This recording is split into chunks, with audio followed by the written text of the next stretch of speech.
কিরে আসতে এত দেরি হলো কেন? সেটা পরে বলতেছে, আগে শুনো আমাদের পাশের বাড়িতে কি হয়েছে। ওই কি হয়েছে রে? আগে চা করে নিয়ে আসি, তারপরে তোমাকে আমি বলতেছি। তুই দাঁড়া বৌমা, যাও তো 2 কাপ চা করে নিয়ে আসো তো। তাকায় আছিস কেন? যা। কিরে তুই বসে আছিস কেন? বল না, তাড়াতাড়ি বল। আরে আমাদের পাশের বাড়ি যে রত্না আছে, রত্নার বাড়ি কালকে কি চিল্লা চিল্লি, সারা রাত ঘুম হয় নাই। কি করবো তোমাকে আর। আরে কি হয়েছে তা তো বল। প্রথমে শুনি রত্না চিল্লাচ্ছে, তারপরে শুনি রত্নার বর চিল্লাচ্ছে, তারপরে দেখি রত্নার শ্বশুর শাশুড়ি সব শুদ্ধ চিল্লাচ্ছে। তারপরে কি হলো? বল না, বল তাড়াতাড়ি। আগে চাটা খাই।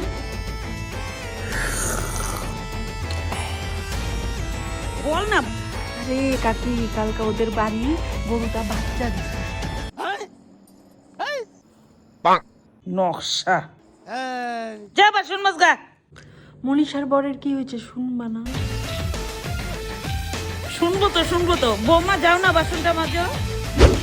নে বল। বলতেছি দাঁড়াও, পানটা খাই।